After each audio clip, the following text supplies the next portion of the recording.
Welcome to Revolutionize Your Retirement Radio, bringing you insights and strategies to help you create a magnificent and fulfilling second half of life. Here's your host, certified professional retirement coach and best-selling author, Dr. Dorian Mintzer. I want to welcome everybody to my fourth Tuesday Revolutionize Your Retirement Interview with Expert series. I'm Dorian Mintzer, owner of Revolutionize Retirement and your facilitator today. So without further ado, I want to introduce Barbara to you.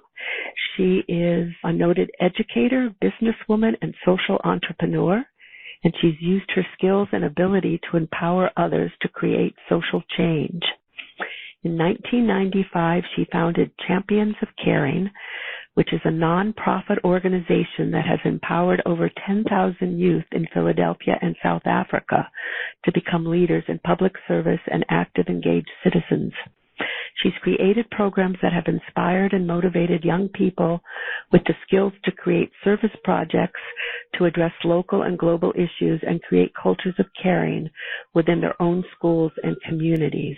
From the success of Champions of Caring with young people, she's combined her professional experience, entrepreneurial spirit, and over 30 years of public speaking, and that led her to create Embrace Your Legacy, and her website is embraceyourlegacynow.com. She's written 2 books, Live Your Legacy Now, 10 Simple Steps to Find Your Passion and Change the World, and Live Your Legacy Now, My Legacy Portfolio, which shares her message and encourages adults of all ages and backgrounds to live their legacies.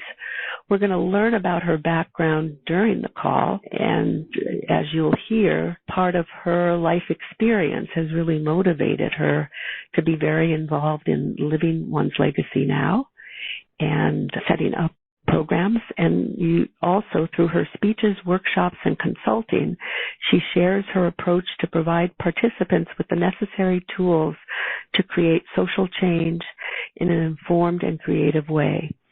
She's presented this message to audiences of all ages and backgrounds, locally, nationally, and internationally, and especially enjoys bringing multiple generations together to inspire and teach them how to convert their values and interests into actions that are meaningful and rewarding.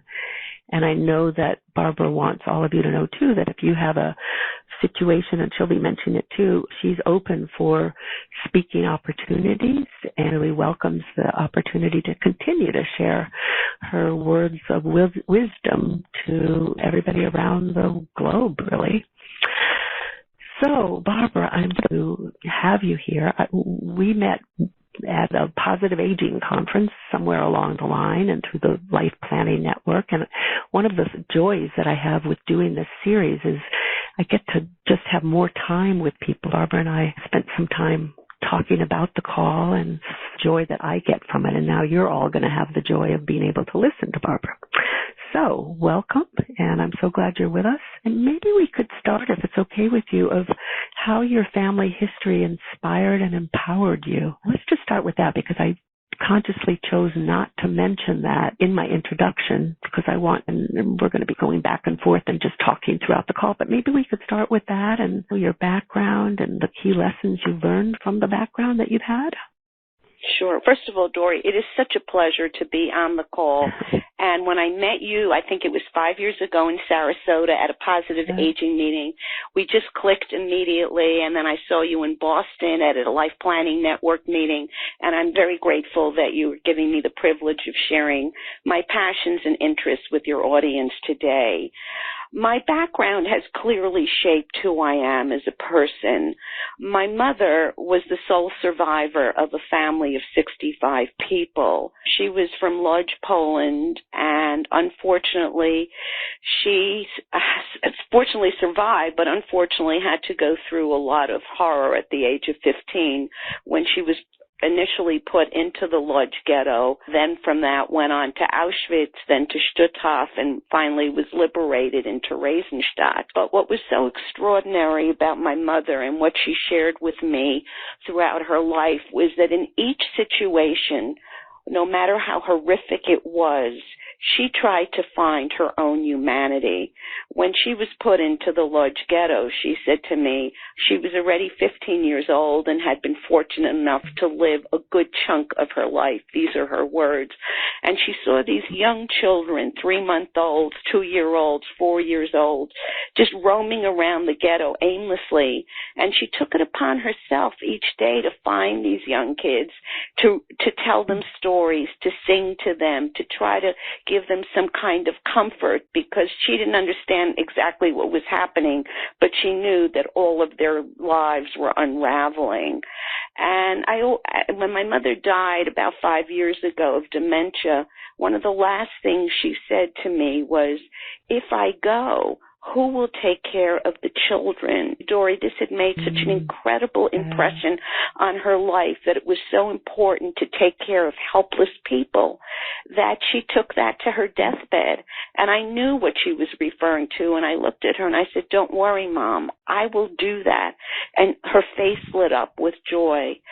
So even out of this horrific time in her life, she saw her need to tap into her humanity, or as she would put it, to be a real mensch. I frequently had asked my mother, how did you survive in a place like Auschwitz? And her comment to me was, fantasy. And I said, what do you mean? She said, I would fantasize about holidays with my own family and remember those wonderful times, and then project into the future and think, if I'm fortunate enough to survive, I will recreate these incredible experiences. And the comment which resonated with me throughout her life and now continues on a daily basis to inspire me was, the sun came out for me even after Auschwitz. Always have hope, because it can always come out for you. And that's what I really want to share today, the resiliency that my mother taught me, and it's encapsulated in that quote, that yes, life can have very dark moments and can be very challenging, but there's always hope, and to be strong and courageous, that life can be better. And I think this teaching about resiliency and not victimization, she never bemoaned the fact that she was victimized during the Holocaust, but rather focused on how she came out strong, hopeful, and the lessons she learned, which she transmitted to me: where there's hate, give love. Where there's negativity, be positive. And that we need to constantly be vigilant and create a society that is kind and good and compassionate. And this kind of social activism really resonated for me throughout my entire life.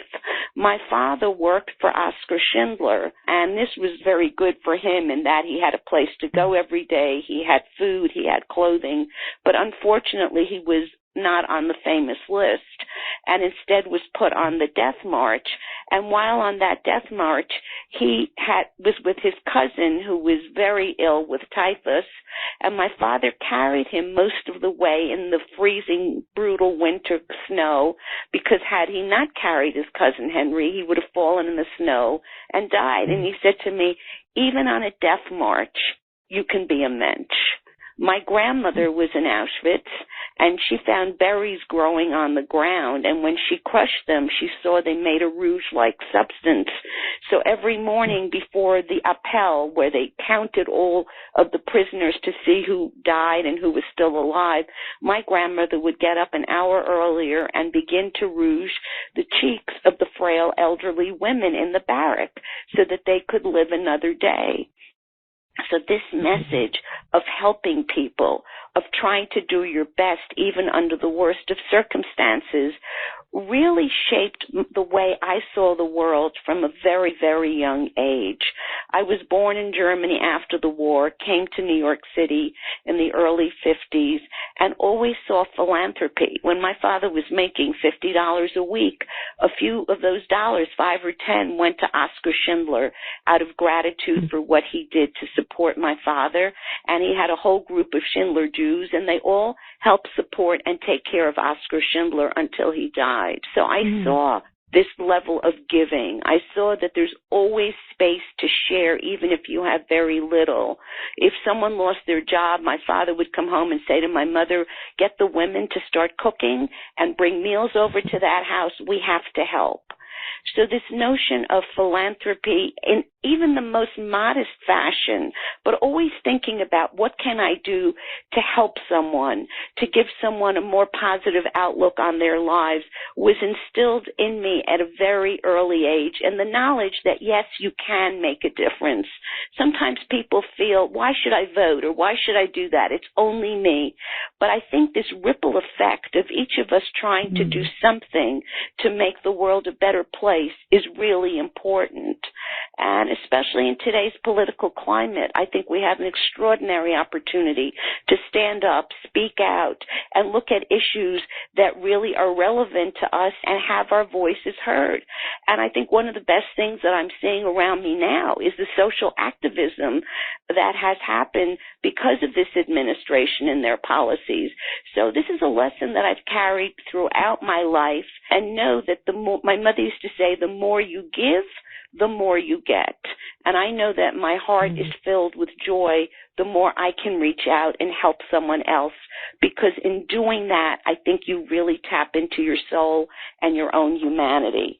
So this background really shaped me to think about social justice and about what place do I have in this world, and how can I improve things around me that are meaningful to me. And I think, Dori, the word meaningful, some issues might not have as much relevance to your listeners as others, but when you find something that really touches your heart and you care about, that's, for me, a moment to think about how can I address this issue. So this background really gave me the strength, the resiliency, the courage, and the creativity to know that I can do something. And what's the worst thing that can happen? It doesn't go that well. But you try, and you put yourself, if you surround yourself with like-minded people who are willing to take the risk to address an important issue.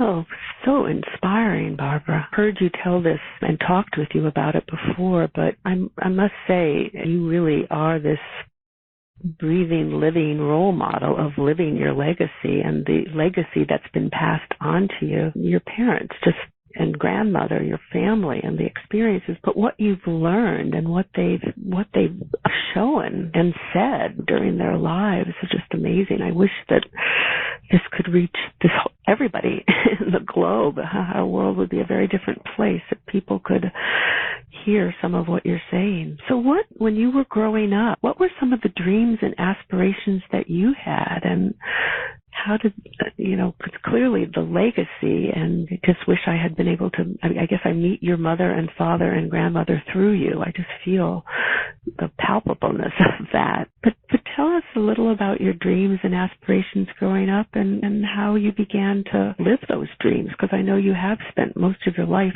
doing that. It's interesting. I'm a baby boomer, and when I was going to Hunter College in the 60s, there weren't that many opportunities for women that are available today.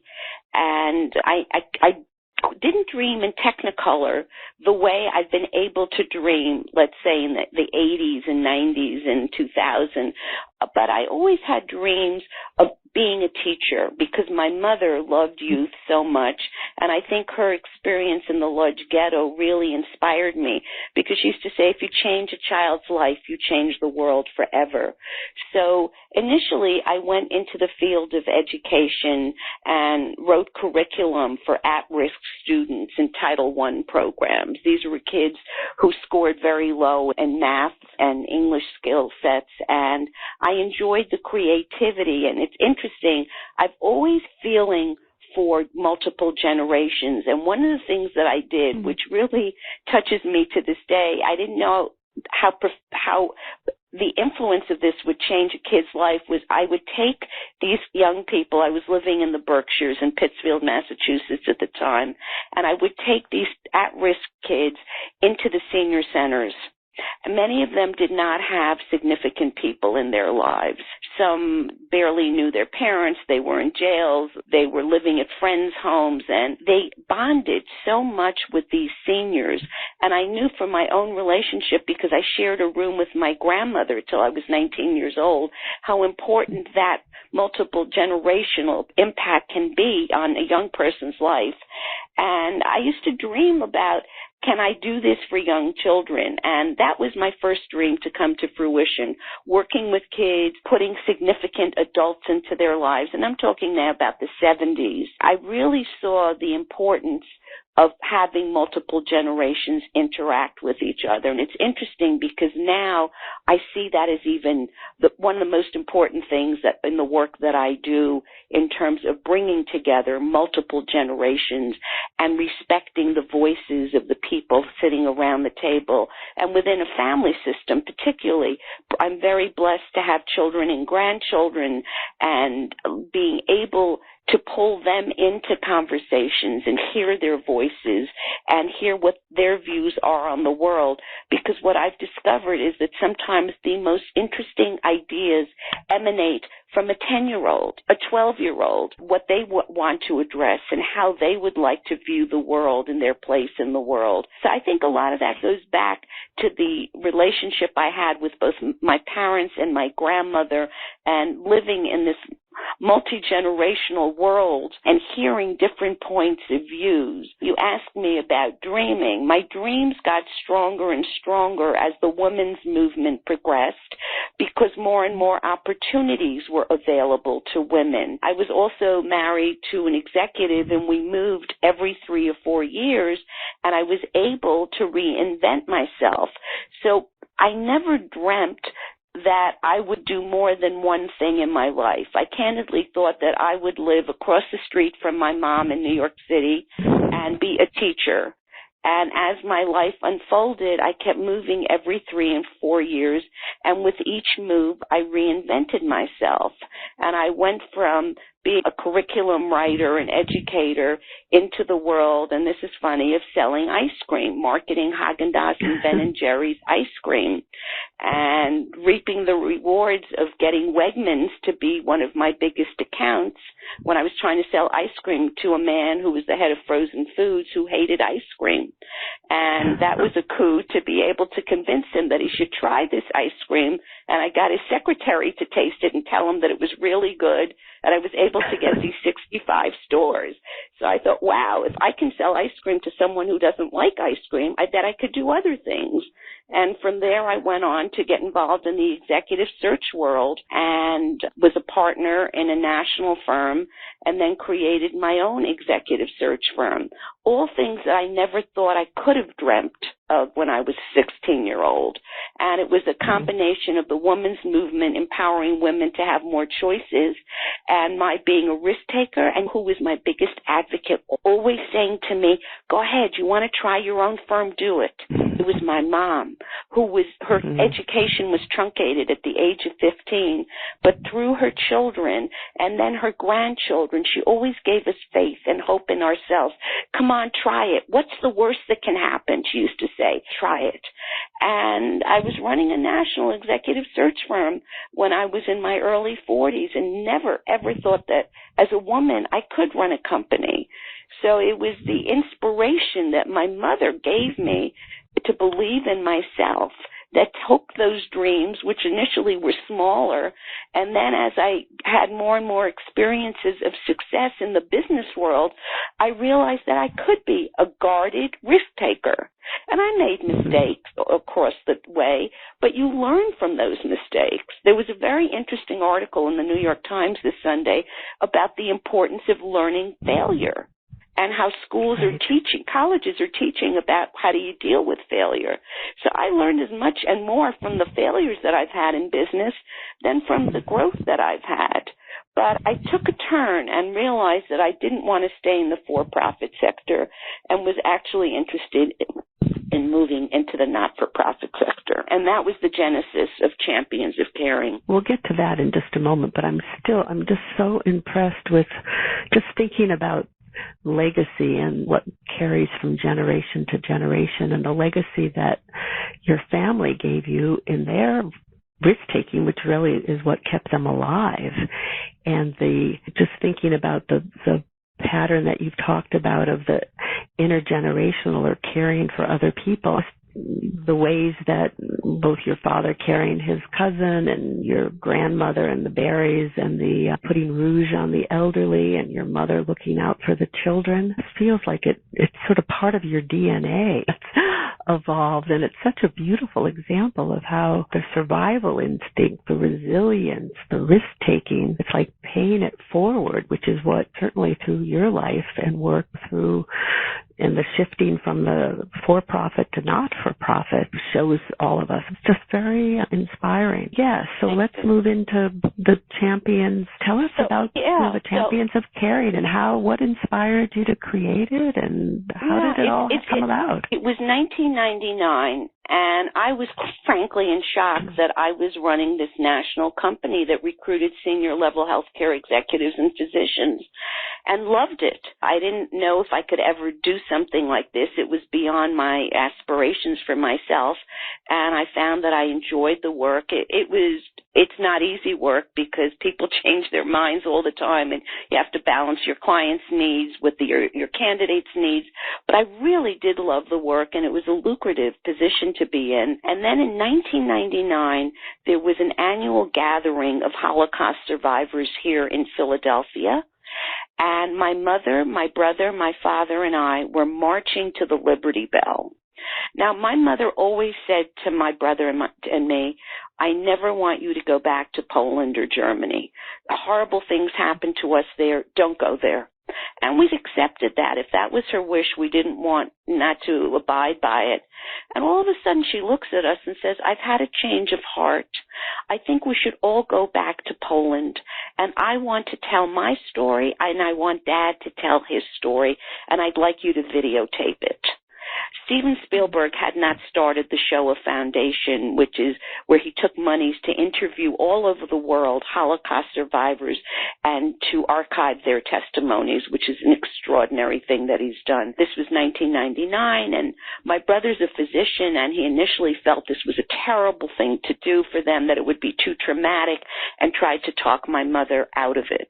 But my mother was and strong, and she said, no, this is something we need to do. We're healthy. We're able to do this now. Let's do it.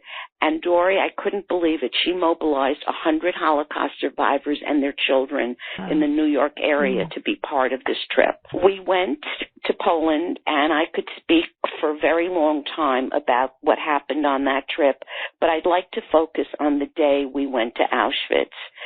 I was a wreck. I was so frightened to walk in the steps that my mother and paternal grandmother took when they were incarcerated in Birkenau.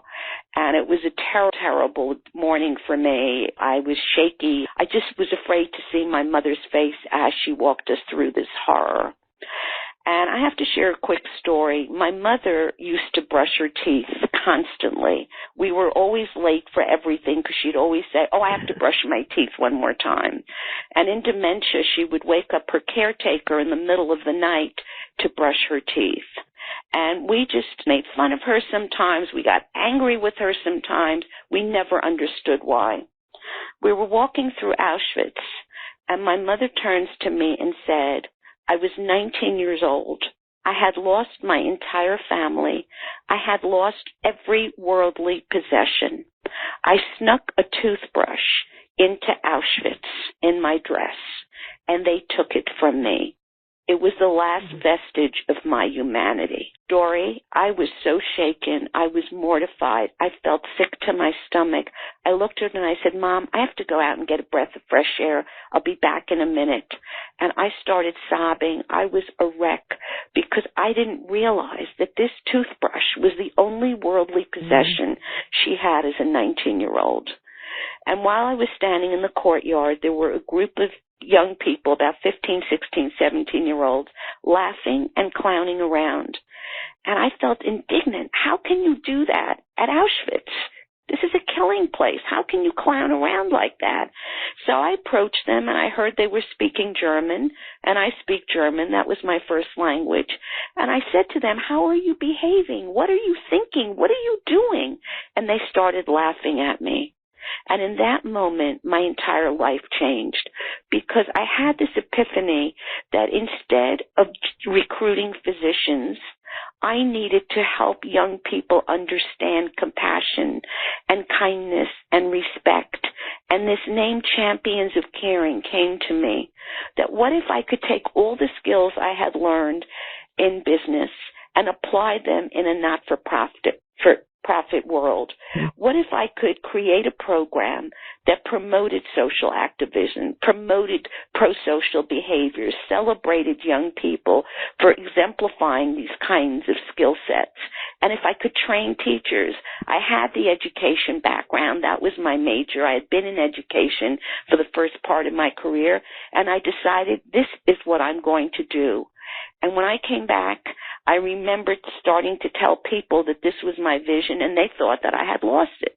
They were telling me that I should really breathe deep and take a break, but I knew that I was going to be determined that this was going to be the next stage of reinvention in my life.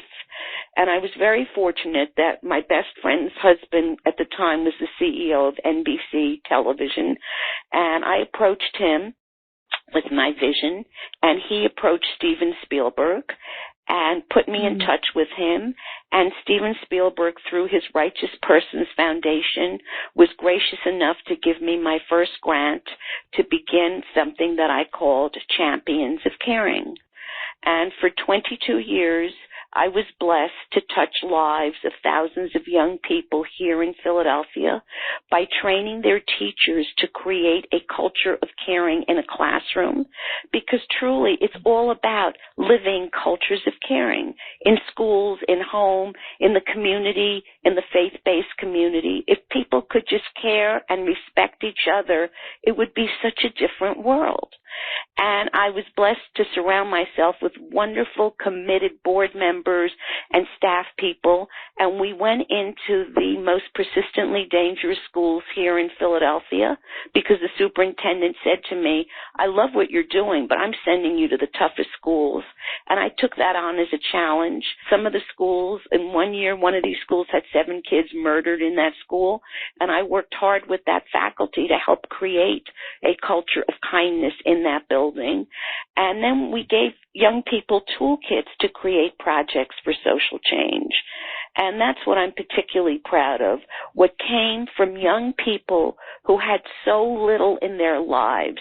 Many were couch surfers. I didn't even know what that meant. It means that they don't have a home, but they sleep on different people's couches. Many of them were abused. Many of them were very pessimistic about their lives.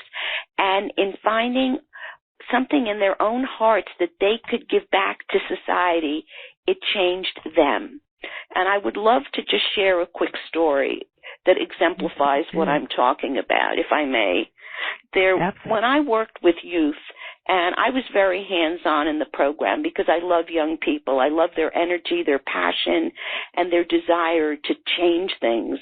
I would always start sessions, and what we would do is Drexel University was our partner, and we would bring in kids from very different worlds. We brought in African-American and white kids, Jews, Muslims, Christians, the wealthiest and the poorest, because I felt if we brought in disparate groups of young people, they would learn from each other and learn to respect each other, because there weren't many opportunities for kids to mingle from such different areas in the community. And I would always start a session with, what are you passionate about? What do you love? What really excites you? And as I say this, I would like your listeners to think about answering that question in their own minds, because we'll focus more on it later. And I remember having this young man, he was 15, his name was Raul, and he raised his hand with so much joy, and he said, I love salsa dancing.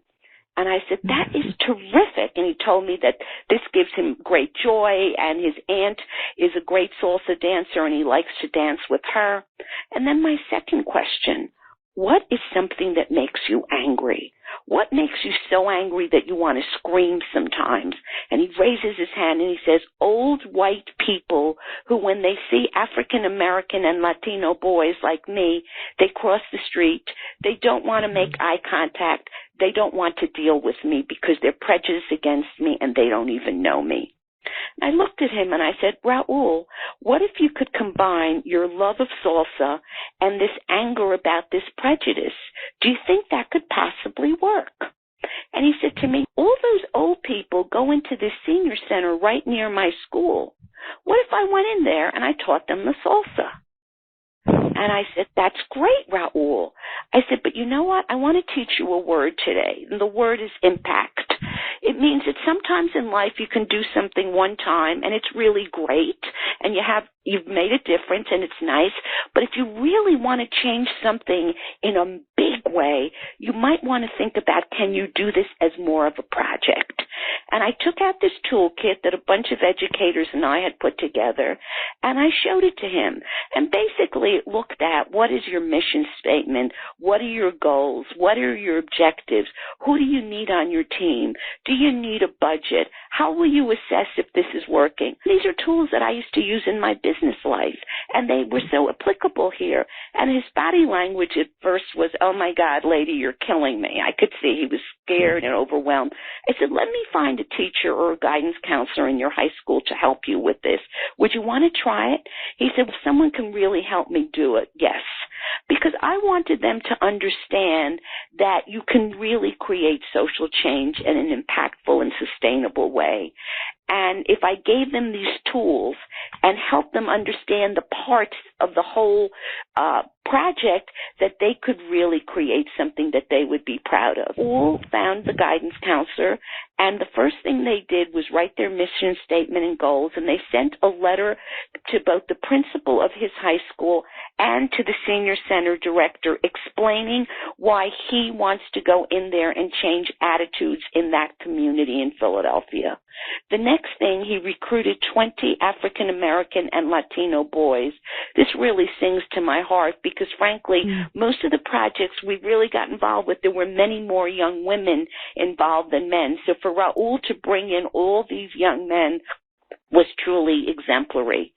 They taught each other how to teach the salsa because they understood that teaching and dancing are two different skill sets. And then they wrote the letter and asked for a date, and they went in and they taught these 70, 80, and 90-year-olds the salsa. He called me up and said it was the best day ever because not only did the seniors love the salsa, they taught him this old fat fogey dance called the jitterbug. And they bonded, and it really started something very special. In this toolkit that I gave Raul, there was a lesson on how to do an oral history project. And Raul and these 20 young men started writing down these questions. Were you ever bullied? How did you feel about it? Did you ever bully someone else? Do you think people get bullied now? And they went into the senior center with the audiovisual teacher, and they videotaped segments of what they were doing with this oral history project with the seniors. And then they did something they never thought they could do. They stood up in front of 1,000 of their classmates and talked about how they're changing attitudes in this part of Philadelphia, and that it's important not to be prejudiced and to be open-minded. These are things they never would have done before the project.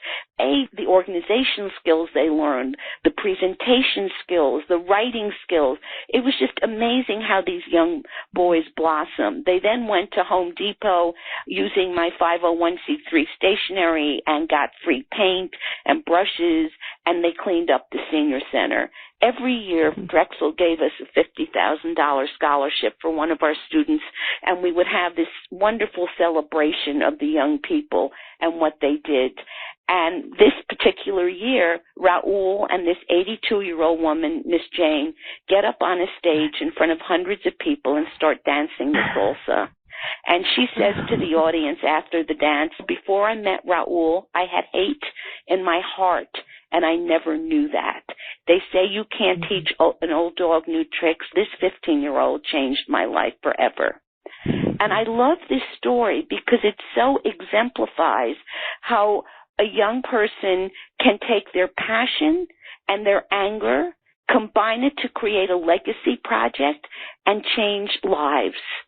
Sitting in the audience at a meeting that we had, processing what happened with Raul's project, was a young girl, Maddie. And Maddie came from a very affluent mainline family. And she turns to Raul and says, "Raul, you blew me away. You are so awesome." And I've been thinking about what Barbara says about passion. And I'm passionate about fashion. I love clothes. I love buying them. I love wearing them. And I love designing them.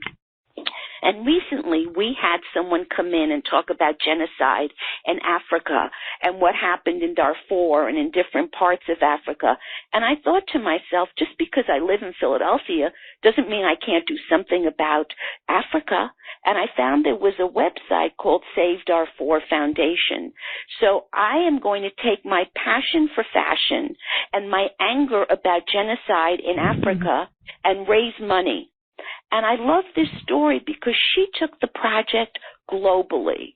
But the best part of the story about Maddie, and this is what I want to underscore for all of your listeners, is that her family became so enamored of her project that they took it on as a family mission. And her grandparents and parents got involved. They helped her create a website. They gave her money to create more T-shirt designs. And Maddie and her family did this all through high school and all through college. And I've lost touch with her now because they might still be doing this. And the reason I love to share these two stories is the one about Maddie particularly because the best ideas sometimes come from young people. So I encourage your listeners to include multiple generations in discussions about what's a project we can do, what's something of importance to us as a family, and listen to the ideas of young people. Too frequently we dismiss them or don't even ask them for the idea, and it's a very matriarchal or patriarchal approach. This is what our family does. This is how we do it, and frequently we turn off people. I now deal with some very high net worth people, and they can't understand why they cannot get their children and grandchildren involved in their projects. The operative word is there. It should be our projects. So listening to the voices of everyone at the table is important. And for shorthand, I'd like to say to your listeners, as you hear these stories, what's your salsa? What excites you? What gives you joy? What ignites your passion and makes you want to address something? And that's the formula that I learned in working with young people. What do they love and what upsets them? And how can they marry these two concepts to live a legacy and to live it now? When I was growing up, the word legacy was something that you only associated with queens and kings and royalty and billionaires.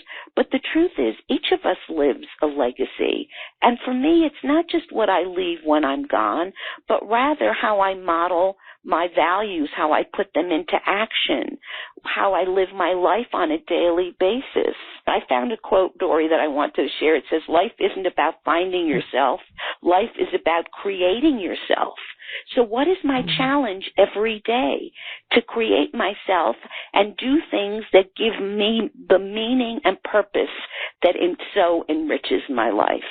So Champions of Caring was a huge turning point in my life because I never thought I could impact more than 5 or 10 young people. But with the help of so many people in this community, dear friends and colleagues, we were able to not only work with 10,000 kids here, but we started a pilot. I went to South Africa and started a pilot in Cape Town where we had young people in Philadelphia and young people in Cape Town working to create solutions for issues in their own communities.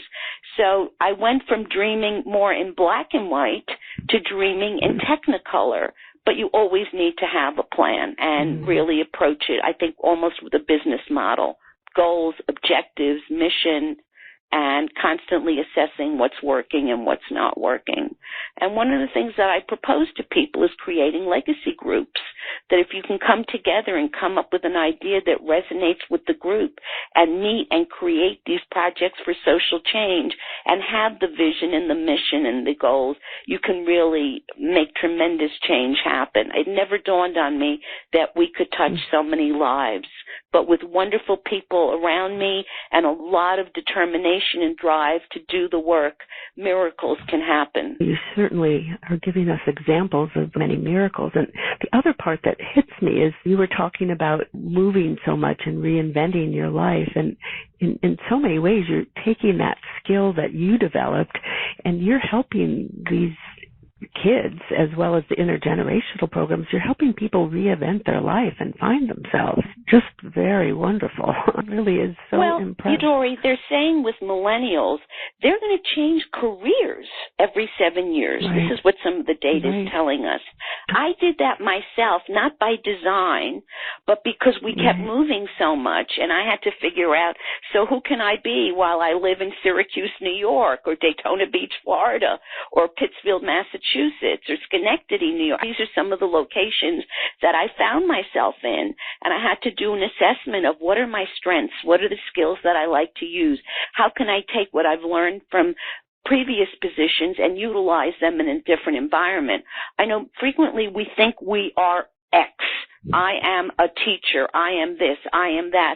I have learned throughout my career that I take the skills with me, and they're applicable in the for-profit sector, in the not-for-profit sector, in writing a book and giving a speech, that we hone those skills.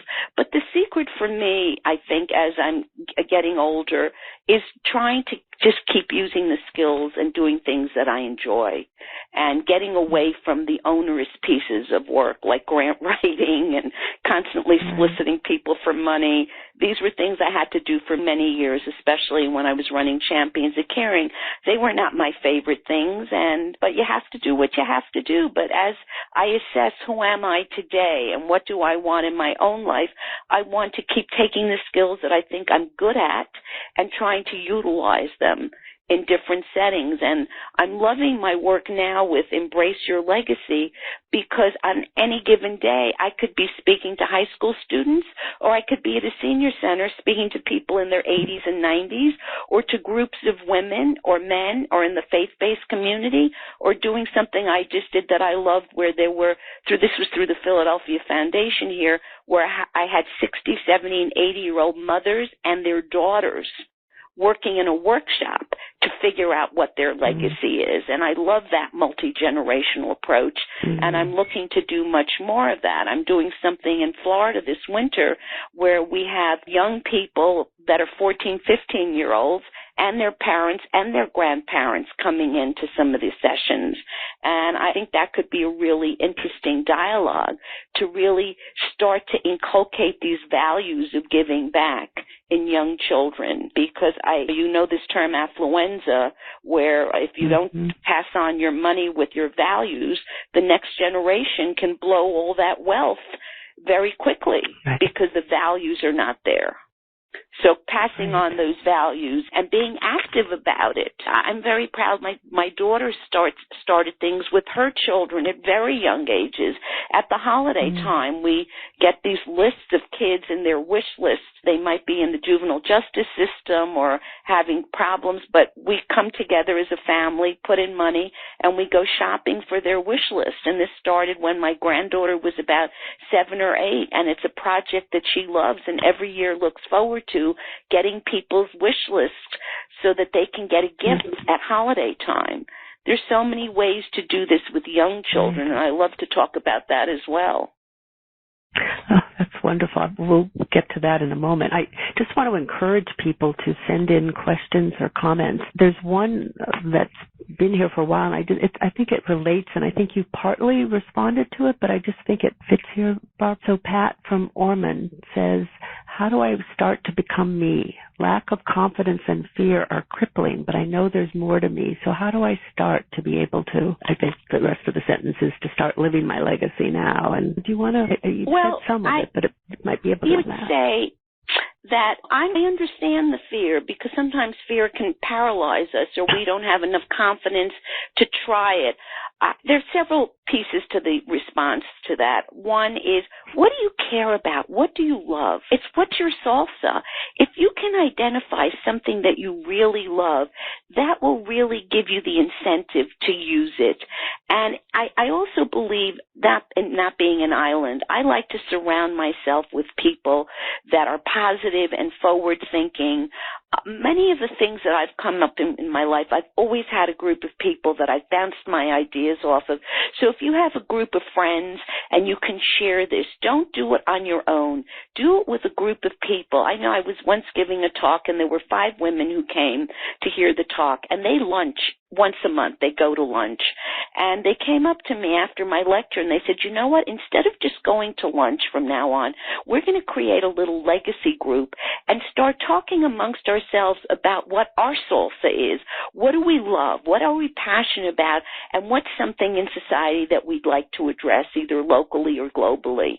And I think that was a secret, that they had each other to fall back on.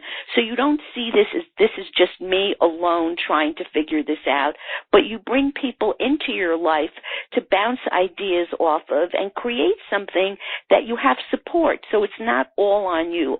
I know for me, always having people around me who are not naysayers. I don't like the naysayers. I want constructive criticism, but not people who always say, oh, you'll never be able to do that, or that could never happen.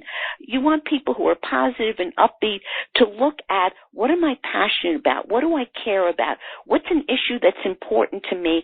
Can I investigate? Who's already doing it? You don't have to create a 501c3. You can look at the organizations that are already addressing an issue. Can you join their board? Can you be part of what they're doing? Can you bring an idea to this community that they might not have tried yet? I would say to people, don't jump into a 501c3. It's very complicated unless you have the time and the expertise and the people around you. Believe me, when I started this organization, I had no clue what I was really getting into by running a 501c3. It's a lot of work. You need legal advice, accounting advice. You need a lot of people around you, but you start small, and then you can build on it. And if you find that you're very passionate about an issue and it should evolve into a 501c3, go for it. But I would always start on a smaller scale with people that I trust and will be supportive to me, and try it. But first do your due diligence. See who's already addressing this issue, what they're doing. Can you join forces with them? Can you bring another perspective to the issue? So that would be my best advice. But start with something. Reach out to a friend. That's great. And that ties into Annie from Concord said that she's just found this whole discussion very rich and inspiring. And she says she loves exactly what you've done and has a similar career background and skills, has worked with adults and seniors and has loved it. The dilemma, she says, is I'm 70 and the idea of starting something like her program from scratch is too daunting. And I think you just responded to it, but can she recommend a way to get involved with a program similar to hers to contribute without being the originator? So how would somebody go about finding some of the similar programs to like your program? If you Google it, there's a new word called Google. It says it all. That's true. If you just do your research, there are so many organizations. Bill Clinton has a website where he lists all the kinds of organizations and the different issues that they address. This is all so available, and you can do it within your own region and your own community. Find out what's going on in the field that you care about. See who's doing what. And truly, it's all available on the Internet. And then make a few calls. Go out for coffee with someone. See what they're involved with. See if you like the culture of the organization. When you have that meeting, do you like the person? Are you comfortable with the way they're presenting what they're doing? Go to one of their meetings. People are always looking for interesting and interested people who want to move an agenda around social justice. I'm finding for myself right now, I'm also looking to take my skills for right now, like the issue of immigrants is an important issue to me. I was an immigrant. I don't like what I'm seeing about what's going on with immigrants in this country. So I'm reaching out to organizations that deal with immigrants to see if I can adopt a family or somehow be helpful to immigrants in this community, because I remember, and I was only 4 or 5 years old when I came to this country, but it's hard. It is so hard to be an immigrant in a new country. So you look at what are you interested in, who's doing that in your community, and make a phone call and see if you can come and talk to them and see what it's about, or get a group of friends together and have a brainstorming session and do your due diligence and look at what's out there and see what resonates for you. Absolutely, you don't have to start a 501c3. Join existing organizations that, A, have a mission that resonates for you and that there's a culture in the organization that you're comfortable with. And I stress that point because I've been on boards, and I'm a very out-of-the-box creative thinker, and some people don't like that. They think it's too radical, and I appreciate that. That's not a problem, but I shouldn't sit on that kind of a board because my ideas are not welcome and I'm not taking them to the next steps that they need. So I've resigned from boards over the years because I've not felt that it was a right fit. So it's a little bit of a dress rehearsal, if you will, meeting the people, seeing what they sound like, what their vision is, what they're thinking, and seeing if it's a good fit. It's the match.com for service. Yep. Yeah, no, it really is. Cullen from Hawaii, from Honolulu asks, he says, pre-retirees and active retirees are often interested in remaining fit, physical, financial, social, nutritional, etc. Do you see this discussion of legacy as primary before even addressing those other issues of, quote, fitness? No, I think it's all integrated. How you live your life in every aspect is your legacy. And I always think about being a role model for my grandchildren particularly, that I make good choices. For me, legacy is about making good choices. And I think, Colin, it's in every arena of your life. Legacy is how you model your values and your values about your health, your nutrition, where you put your time, talent, and money. That's the story. That's the narrative of your life. So I agree with you. It's in every phase of this.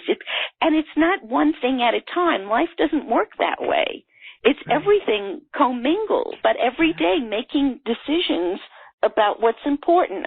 I was saying to you, Dory, earlier that I was watching an interview with Bill Moyers the other day, and I wrote down a quote about exploring the possibilities of life every day. How exciting it is to explore possibilities in every arena of our lives and to strengthen ourselves. And as David Brooks wrote in his book, The Road to Moral Character, and I love this quote, every day be the best version of yourself. It's not about anybody else. It's about you. Right. Do you like you? Are you the best version of who you can be? And if not, what do you need to tweak and change? But it's on every level, and I think it happens concurrently. Yeah, excellent point. I think you're absolutely right. So how did you end up deciding then to write your books? And tell us a little about that. I was married to an estate planning lawyer. This was a second marriage. And he said to me one day, the work that you do with youth, you should be doing with my clients. Taking values and putting them into action is for everyone. And at first I thought, okay, and I put that idea in the back of my head, but I decided to write an ethical will.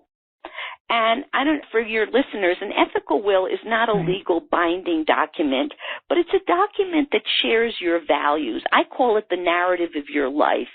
And yet I wanted, in my own words, to share who I was, what I cared about, what my values were, and particularly for family members and friends and loved ones, I wanted that to be in writing as something that I give as a gift to them.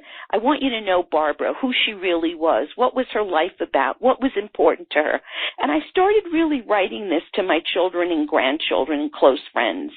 And one day Larry read this and he said, this is really well done, but would you think of expanding this into a book, taking out the very personal stuff that you might not want to share with everyone? But he said, I think this is the beginning of a book. And so what I did was I took the very sensitive stuff that I wanted to share with my immediate family out, and then I started writing this book. And my resiliency was really tested when I was writing this book, because while I was writing the book, my mother, my father, and my husband died within the course of a couple of years while I was writing the book. And my husband said to me, "Be resilient, keep writing the book. No matter what happens with us, keep writing the book." And one of the things I wanted to share was that when life is very complicated and very difficult, looking outside of yourself for me has always been a blessing. I didn't want to feel victimized by the horror that I was confronting. They all died within 3 years. My husband and father actually died 2 months apart.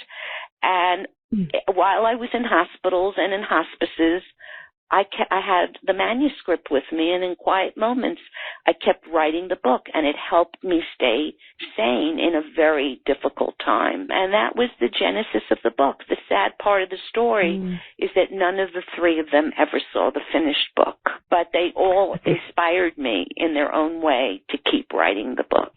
And I remember my mother had dementia, and I was in New York with her for about a week, and she no longer spoke really, but I read her the book out loud. And I felt this was a really wonderful way to bond with her. She seemed to have a smile on her face. I didn't really know if she heard me, but there was something very special about reading the book out loud to her. The book is such an affirmation of them, too, and their legacy for you and your legacy to them and others. It's just very inspiring and impressive. So you've written 2 books, but one of them was with these 10 steps. Are other parts you want to share with people about? Yeah, I would. What happened was I was speaking nationally and doing mostly keynotes, and I was working for a bank that had me meet with high net worth clients, and the bank said to me one day, "Could you write a portfolio for us so that we could teach people how to have these conversations?" For some people, it's very difficult to have what you call the below-the-neck conversations, opening up topics of legacy and values. So I wrote the second book, which I call the portfolio, and I use that a lot when I'm running workshops. It could be a full-day workshop, half a day, sometimes even 2 days, where people really become introspective and reflect upon, what is this all about for me? What are my values? What do I care about? And as I mentioned earlier, and do it in a multi-generational fashion with children, grandchildren, friends, people of different ages sitting and working this through together. And I've gotten a really good response to this because some of these questions people never really address. So the portfolio is something that I use when I go out and run the workshops. So I don't think I've seen that book, so I'm going to have to go. No, the first book is available on Amazon and Barnes and Noble. The second book I have myself, and I use it as a teaching tool, and I bring it with me when I run workshops.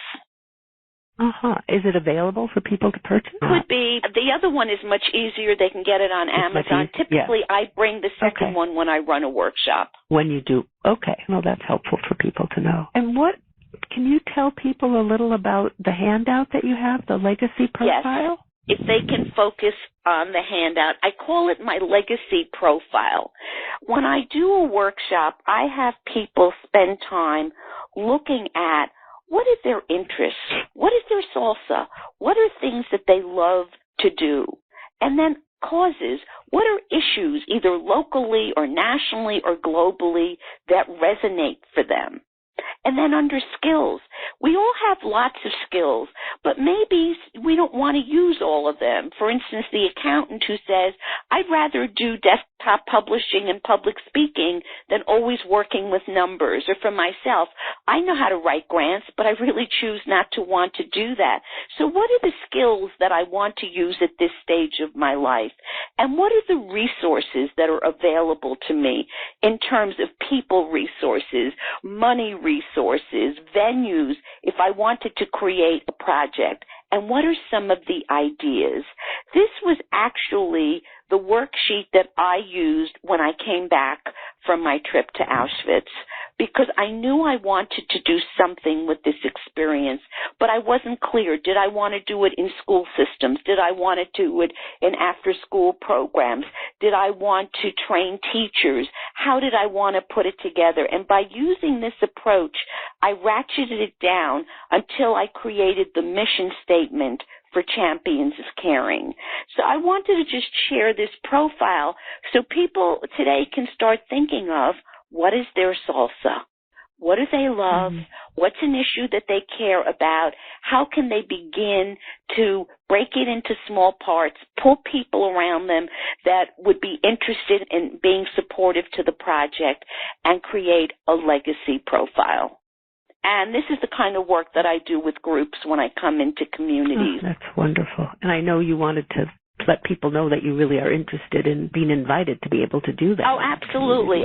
The joy of my life right now professionally is coming in to either do keynotes or to do these kinds of workshops. And I like to be creative about it. When a client says to me, would you do children and grandparents, or would you want to do mothers and daughters, or fathers and sons? That all excites me, because I think being creative and looking at the needs of the client is very important, so that you're bringing something that has value to a community.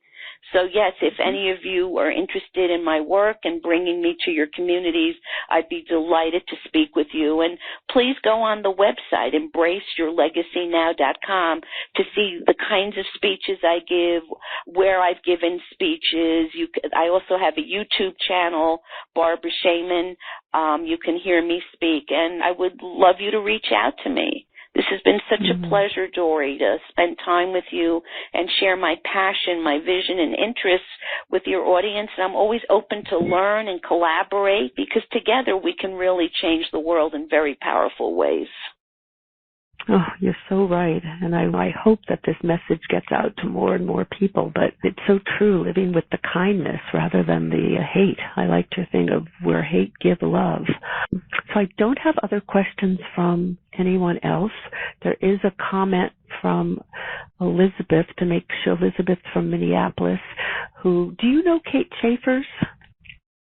No. Well, she's involved in LPN. Okay, Elizabeth just said, and I can make that introduction to introduce you to Kate, because I guess Kate has a new initiative at the University of Minnesota. And so I'll connect the two of you so that you can maybe be in touch of what she's doing. So you had mentioned about, I think you have mentioned about the loving to do the intergenerational work and the working with children. I think at one point you said there were some other things you might wanted to add about working with children. I just want to give you the opportunity if there was something else you wanted to say about that. I just think that children are our future, and it's very important to start sharing these values with young children. And you share it by doing, not just by talking. Sometimes we think if we say it over and over again, it will resonate. Take them with you. Include them in the decision making. I remember one year having a family discussion, and my granddaughter was about 7 at the time. And I started with, what do you love and what do you want to do? And my granddaughter says, I don't want anyone in the whole universe ever to be hungry. And her brother started laughing and said something like, you can't do the whole universe, because sometimes kids come up with these huge ideas. So when you're working with youth, help them ratchet it down so you can have success. I've had this in Champions of Caring as well, where they want to solve world hunger, and then they decided they could do a community garden in their neighborhood because there weren't fruits or vegetables available in the community where they live. They're just being more realistic with youth, because sometimes when kids get frustrated, like adults, they throw out everything, and you want to keep them excited and energized. So sometimes you have to take a small chunk and start with that, and then you can grow it as you have more and more success. But don't let the project overwhelm the person, and this is at any stage of life. If you see it's too much, cut it down. Have little successes, and then you build on those successes. I think that's very key.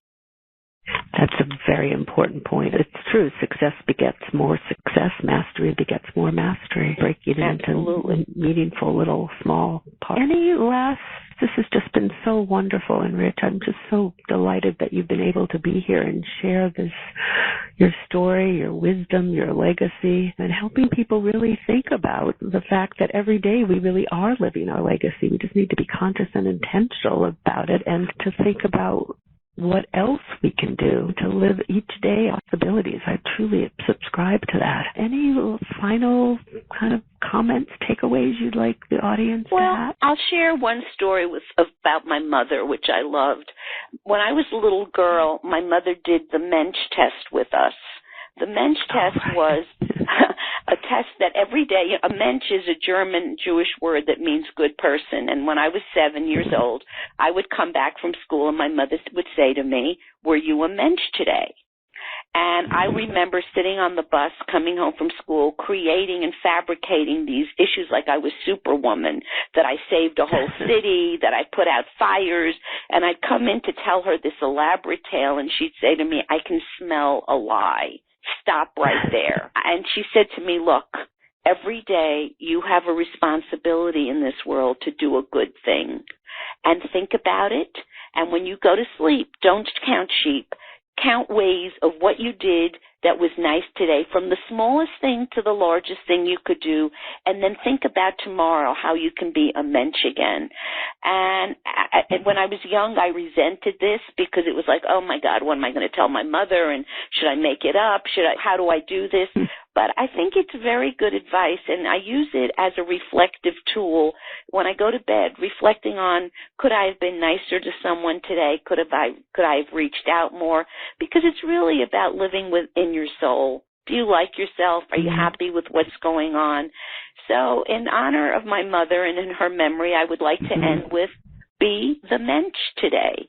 And think about it, not just randomly, but with intention. How can I be more of a mensch, from not slamming a door in someone's face, to reaching out to a friend who has a problem, to serving on a committee to address an important issue, so that we can create a world where there are more people who act like a mensch, so that we have a better future for ourselves, our children, our grandchildren, and future generations. What wonderful wisdom. That's just beautiful. It's just making my heart very warm with this notion of the Mensch test.